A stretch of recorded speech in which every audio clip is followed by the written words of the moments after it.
Hello বন্ধুরা, সবাইকে অসংখ্য ধন্যবাদ প্রথমেই জানাচ্ছি, কারণ তোমরা সবাই আমার ভিডিওগুলো দেখো। যারা যারা দেখো তাদেরকে অনেক অনেক ধন্যবাদ জানাই।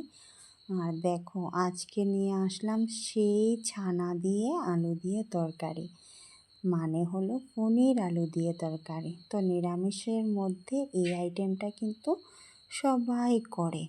তো যেহেতু নিরামিষ ছিল, তাই আমরা আজ পনির তরকারিটা করলাম। আর করতে করতে ভাবলাম একটা ভিডিও করে নিই, কারণ ভিডিও কিছু করা ছিল না আমার, তাই এটাও ভিডিও করে নিলাম। আর তোমাদের সাথে একটু গল্পও করে নেব। তো দেখো, আমি সব কিছু দিয়ে ফোড়ন টোড়ন দিয়ে বসিয়ে দিচ্ছি। লঙ্কা বেটে রেখেছিলাম, দেখিয়েছি আমরা শিলনোড়ায় লঙ্কা বেটে তরকারিটা করেছি। তো তোমরা কে কে ভালোবাসো এই পনির তরকারি? আমি তেমন একটা বেশি ভালোবাসি না, তবে বলে না, অনেক সময় ইচ্ছা না হলেও কিছু করতে হয়। তো তেমনই অবস্থা, ইচ্ছে নেই আমার, এই তরকারিটা আমার বেশি ভালো লাগে না। তো কি করব বলো, আর নিজের জন্য আর আলাদা করে কিছু রান্না করতেও ভালো লাগে না, তাই এটা দিয়েই চালিয়ে নেব, তাই না? তো কখনো কখনো কিন্তু এমন হয়ে থাকে, সবার জন্য করে তারপর নিজের জন্য আলাদা কিছু করতে ভালো লাগে না, যেটা আমার ক্ষেত্রে হয়। তো অনেক কিছুই বললাম, কেউ মনে কিছু নিও না।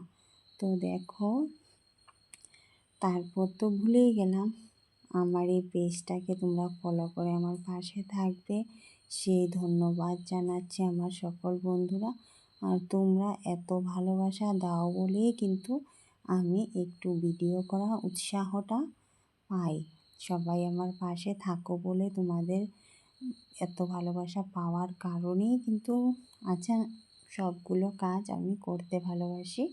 যে কোনো কাজ করতে উৎসাহ হয় যদি সকলের ভালোবাসা পাওয়া যায়।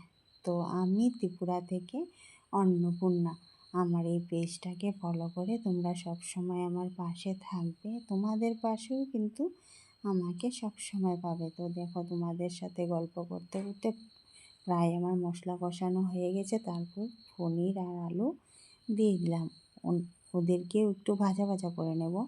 দেখো, ওরা একটু ভাজা ভাজা হয়ে যাচ্ছে কড়াইয়ের মধ্যে, তো দেখতেই পাচ্ছ। এইভাবে কিন্তু আমি রান্না করি। আর এদিকে দেখো, কলার কি অবস্থা, কি হয়েছিল জানো? কলাগুলো দিয়েছিল ওর পিসিমণি, এই সোনাটার পিসিমণি, খাওয়ার জন্য। তো সেগুলো একসাথে পেকে গিয়েছে বলে, এত কলা তো আর একসাথে খাওয়া যায় না, তাই কিছুটা নষ্টই হয়ে গেছে। এগুলো এবার যাবে গরুর পেটে চলে যাবে। তো দেখো, তরকারিটা টকবক টকবক। এদিকে আমার সোনা কি দুষ্টুমি করছে, দেখতেই পারছো।